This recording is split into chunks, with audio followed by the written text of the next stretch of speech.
La finance islamique mise sur le mélange entre tech et éthique pour attirer de nouveaux adeptes. Est-ce halal d'acheter des actions Tesla? Se demande un jeune de confession musulmane sur Twitter. Pour attirer les investissements de cette population grandissante et toujours plus connectée, le secteur de la finance islamique mise sur la technologie et sur leurs exigences éthiques. Sur l'application Zoya, on apprend que l'action du constructeur de voitures électriques américain Tesla est à 96% charia compatible, selon les critères de l'Organisation de comptabilité et d'audit pour les institutions financières islamiques. La plateforme en ligne YE Invest se base sur les mêmes critères pour investir de manière éthique l'épargne de dizaines de milliers de clients dans 130 pays. Après s'être lancé aux États-Unis, c'est au sein de l'accélérateur de fintech, des startups qui marient finance et technologie, du centre financier de Dubaï, que YE s'est installé pour cibler les marchés du Moyen-Orient. Avant que les mesures de lutte contre le coronavirus ne les poussent au télétravail, c'est dans un open space flambant neuf de l'accélérateur émirati que se réunissaient entrepreneurs et entrepreneuses, vêtus des traditionnelles robes et abayas, en jeans et chemises ouvertes, ou simples t-shirts. Selon les interprétations des textes religieux, la finance islamique interdit ou limite le recours aux taux d'intérêt et exclut l'investissement dans des secteurs comme l'alcool, le tabac, les armes, la viande porcine, ou encore la pornographie. Deux choses se dégagent des textes. Il faut que l'investissement ait un impact économique réel, non lié à la spéculation, et il doit contribuer positivement au monde, ajoute Mehdi Banslimane, chargé de l'expansion internationale de YE Invest. Dans un rapport publié avant la pandémie, l'agence STANDARD et pour relevait que le secteur de la finance islamique pesait environ 1900 milliards d'euros et prévoyait une croissance lente. Mais l'effondrement des marchés en raison du Covid-19 a déjà des répercussions susceptibles de faire plonger le secteur. L'émission d'obligations charia compatibles par la Dubai Islamic Bank a par exemple été retardée, selon des médias locaux. Dans le rapport de SCP, les nouvelles technologies étaient toutefois présentées comme une opportunité d'accélération du secteur grâce à la sécurisation et la démocratisation de l'accès aux services islamiques, d'autant plus que ceux-ci ont des points communs avec les considérations liées à l'environnement. Réputés peu risqués et fondés sur le partage des profits, mais aussi des pertes en cas de crise, les produits financiers islamiques attiraient en effet déjà au-delà de la sphère musulmane et sont désormais présentés par le think tank responsable FINANCE et Investissement, RFI, Fondation comme des produits adéquats pour répondre à la crise du coronavirus en raison de leur ancrage dans l'économie réelle. Je suis un fermier, je veux vendre du lait, mais il me faut des vaches. Dans la finance traditionnelle, un investisseur me prête de l'argent pour les acheter et je le rembourse avec des intérêts, résume Talal Tabaha, fondateur d'une plateforme qui permet notamment de sécuriser les transactions entre investisseurs et startups. Pour contourner l'interdiction des taux d'intérêt dans la finance islamique, l'investisseur achète les vaches, les loue aux fermiers, qui lui payent un loyer grâce au profit de la vente du lait, et rachète à terme les vaches.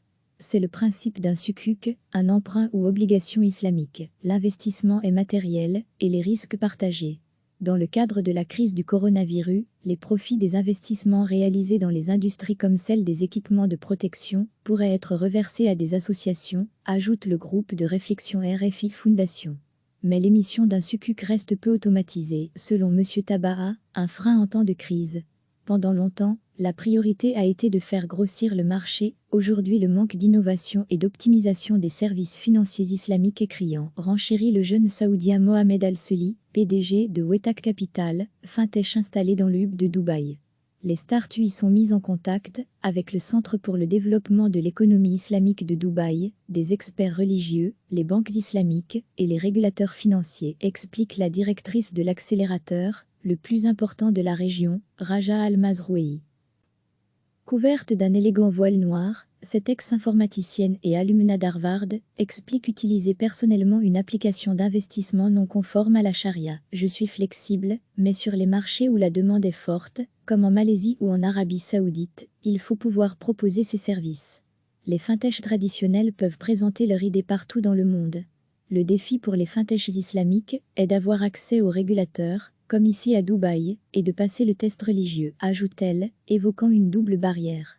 Ce test, en l'absence de normes internationales, limite aussi l'automatisation des transactions islamiques.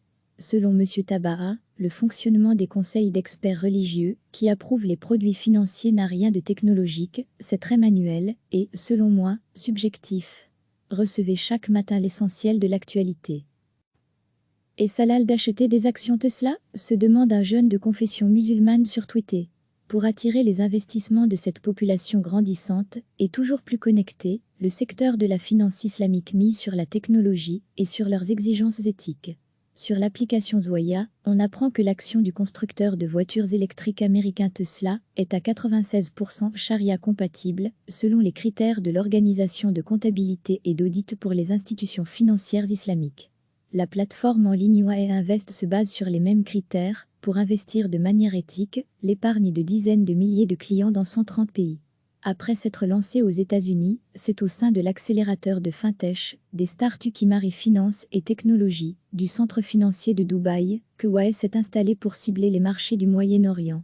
Avant que les mesures de lutte contre le coronavirus ne les poussent au télétravail, c'est dans un open space flambant neuf de l'accélérateur émirati que se réunissaient entrepreneurs et entrepreneuses, vêtus des traditionnelles robes et abayas, en jeans et chemises ouvertes, ou simples t-shirts.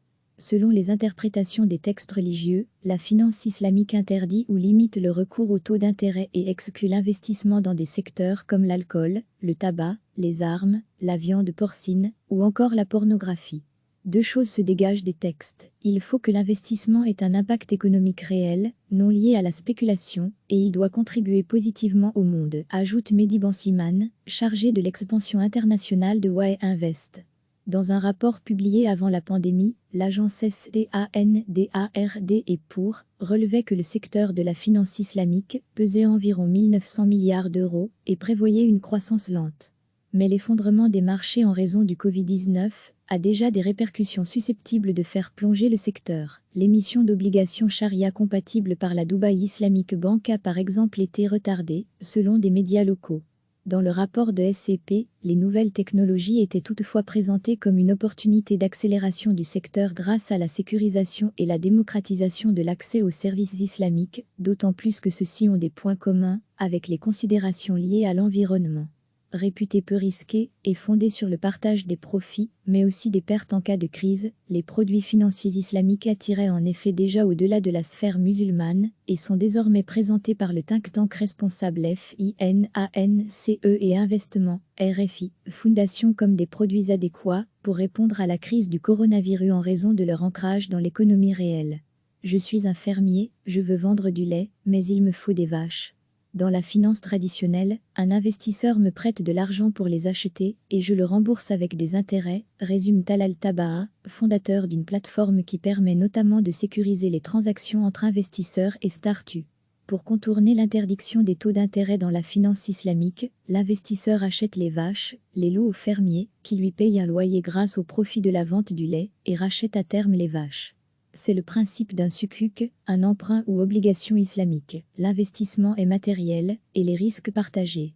Dans le cadre de la crise du coronavirus, les profits des investissements réalisés dans les industries comme celle des équipements de protection pourraient être reversés à des associations, ajoute le groupe de réflexion RFI Fondation. Mais l'émission d'un sukuk reste peu automatisée, selon M. Tabaha, un frein en temps de crise. Pendant longtemps, la priorité a été de faire grossir le marché. Aujourd'hui, le manque d'innovation et d'optimisation des services financiers islamiques est criant, renchérit le jeune saoudien Mohamed Al-Seli, PDG de Wetak Capital, fintech installé dans le hub de Dubaï. Les startups y sont mises en contact avec le Centre pour le développement de l'économie islamique de Dubaï, des experts religieux, les banques islamiques et les régulateurs financiers, explique la directrice de l'accélérateur, le plus important de la région, Raja Al-Mazroui. Couverte d'un élégant voile noir, cette ex-informaticienne et alumna d'Harvard explique utiliser personnellement une application d'investissement non conforme à la charia. Je suis flexible, mais sur les marchés où la demande est forte, comme en Malaisie ou en Arabie Saoudite, il faut pouvoir proposer ces services. Les fintechs traditionnels peuvent présenter leur idée partout dans le monde.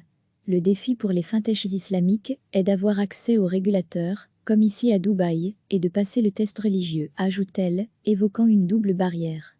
Ce test, en l'absence de normes internationales, limite aussi l'automatisation des transactions islamiques.